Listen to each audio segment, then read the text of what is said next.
Hey y'all, I just updated my guide to Google Drive sharing, and I thought it would be useful to create a video tutorial to go along with this. So at the time of this recording, we are in quarantine for COVID-19, and a lot of teachers are using Google for the first time and are really new to understanding how sharing works inside all of the various Google apps and in Google Drive. I have also updated the downloadable PDF guide. So you can go to shakeup.link/sharing guide and get your free copy. You can share this with other teachers. You have my permission to post this on your school websites for teachers. This is not really for students, though. I want to be clear. I don't want you to see this and think, oh, this is something that's really meant to help anyone. It will help anyone who is learning how Google works, but the intention here is the audience is for educators and not specifically for students. So I really wouldn't recommend sharing this. It gets pretty complicated and students in general don't need this much detail. So the first thing I want to mention when it comes to sharing, by default, when you create a new Google Doc, a new slide deck, anything in Google, it is private until you say otherwise. That is the default. So it has private access, meaning you and only you can access or edit. This could be a file or a folder for you and you alone. It's like a locked door. Only you, the owner, have the key. So the next step is getting a shareable link. Now, this can be a little bit confusing, so I want to walk you through this. So there are several places where you can grab what they call the shareable link. It's usually set by your district what that link can do. So if you're in your school account, your district usually chooses to make that shareable link anyone with the link in your district can view. Meaning if you share it with this link to another teacher that you work with, they will be able to view it. But if you shared it with someone like me, I wouldn't be able to view it. However, your school can decide if this is anyone in your district or anyone can view. So I just want to point that out. The other thing that's worth mentioning is many schools don't allow you to share outside of your district anyway, outside of what they call your domain. So I get it, but I also realize that causes a lot of issues when you try to collaborate and work with other teachers. So just keep that in mind. I am talking about your school account as we move through this. However, when you're in your personal account, many things will look the same. There are only a couple of little tweaks like the anyone in your domain kind of thing that you wouldn't be able to see with just a personal Google account. So to get the link, you click on that share button. So wherever you are, the share button is now many different colors. It used to be blue everywhere you go, but it seems to now match the color of the app. So in slides, it might be yellow, and it's in the top right. And when you click on that little person icon, I call it the Weeble Wobble because that's what it makes me think of. Or sometimes when you're in Drive and you're looking to share, you can also look for that little plus sign next to the person, and you'll get the option to get shareable link. Once you click on that, you will see a link has been generated, and it shows you what the rights are. And it also gives you a little button to copy that link. So you can then paste it wherever you want it to go. Now, things get way more complicated from here. So as we talk about the different levels of sharing, I also want to mention Google Classroom takes care of a lot of this for you. So if you are a teacher using Google Classroom with your students, When you distribute assignments through Google Classroom takes care of that sharing for you, meaning it shares it with all of your students, it makes the copies, it does all of that magically. However, you may find along the way that you need to change some of those settings on different files, or you may be sharing teacher to teacher or within your school, wherever you're sharing different things. So when you click on that share button and you see that Get Shareable link is still up there at the right on the top, but down in the bottom right is a button called Advanced. And this is where you're going to find all of the other levels of sharing.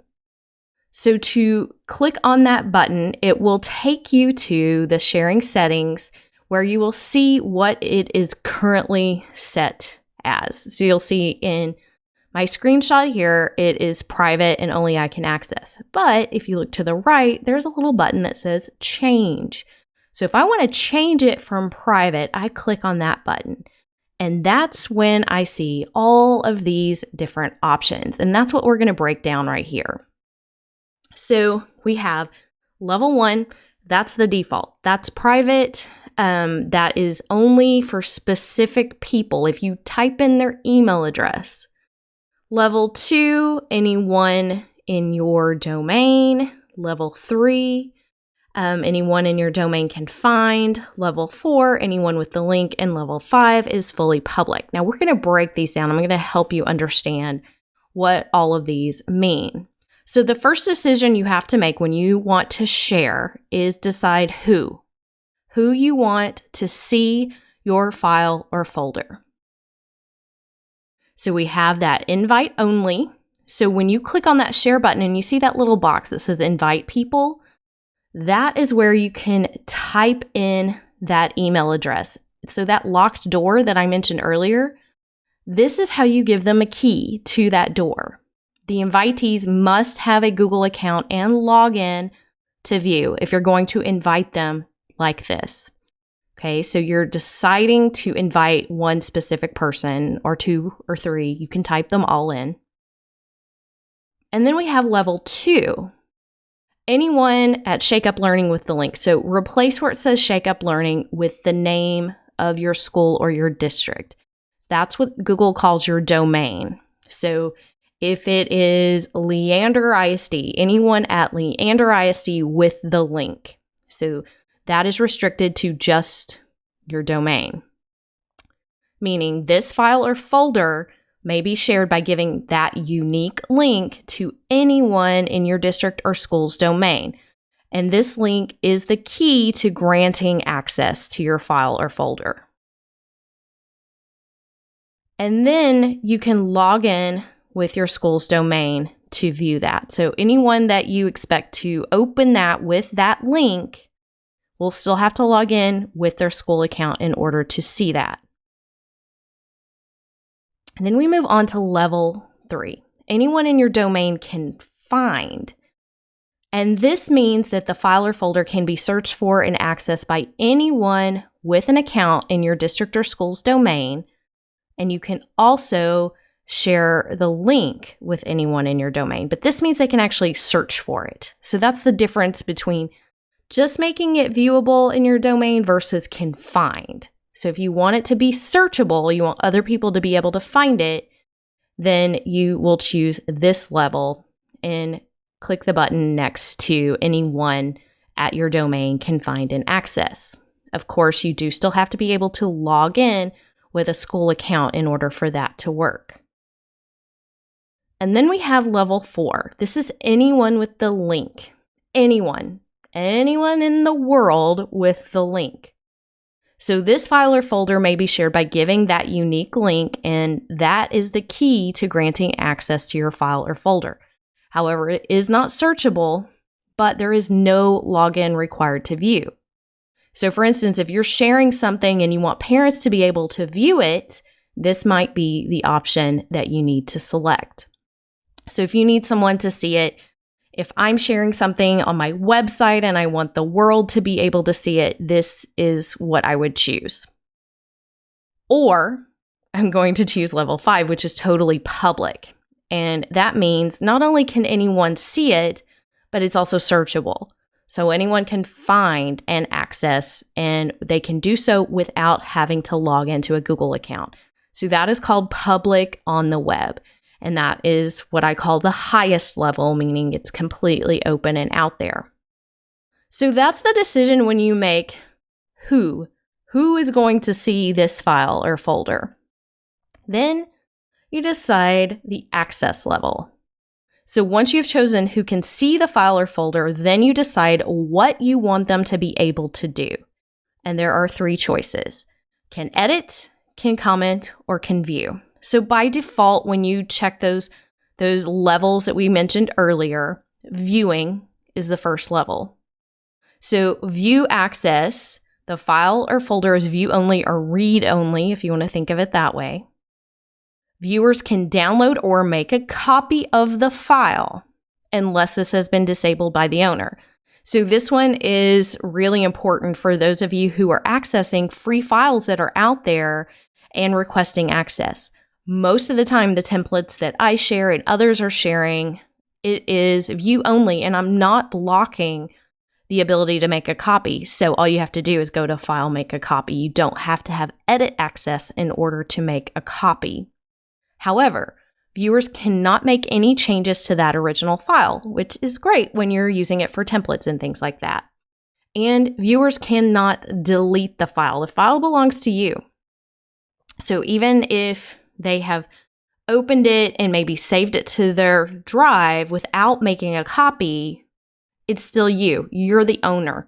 When you are the owner, you are the only one who can delete it. And then the last one here, not the last one, the next one, comment access. So this takes it up just a notch. And this means not only can they view it, but they can leave a comment. So commenters can view files and folders and comment and suggest edits on Google Documents, spreadsheets, presentations, and drawings. Commenters can download or make a copy of the file just like we could with view, unless it's been disabled, but they cannot make edits to the file itself. They can only leave comments, and they cannot delete the file. And then we have editing access. So that's that top level. So editors can edit those Google Docs, sheets, slides, drawings. Editors can invite collaborators unless the owner has disabled it. So if I have invited you to be a collaborator on my document, I can also allow you to invite others. So you have to be careful with that and make sure you know who's going to access and who may be editing your file. Editors can download or make a copy of the file. Editors can add and remove items in a folder. That's really important. So if you have editing rights on a folder, you got to be careful because people can move things around and delete them. So let's talk about that restricting rights and changing ownership thing. So as I mentioned several times now, if you can view a file, you can also make a copy and do some other things unless it's restricted. So as the owner of a document, when you go to the bottom of that advanced sharing window, there are 2 boxes. So you can choose to prevent editors from changing access and adding new people. You can also disable options to download, print, and copy. So you can disable that option for anyone, commenters or viewers. So it does not apply to folders or people with edit access. But if, for instance, I had something I wanted to share, but I wanted to protect it and didn't want anybody to make a copy or to download it or print it, I can check that box and prevent people from being able to do that. And then, of course, you want to click Done to save the changes if you're going to check those boxes. Now, something else you can do is you can change owners. So as teachers move around and leadership positions change, sometimes there are files that different people need to be owners of. And you can actually change the owner.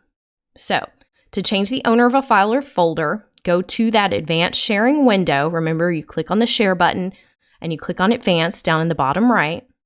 And then next to the name of the person you want to make the owner, click the down arrow. And from the list, you select is owner and save those changes. So only the original owner can give someone else the right to be the owner.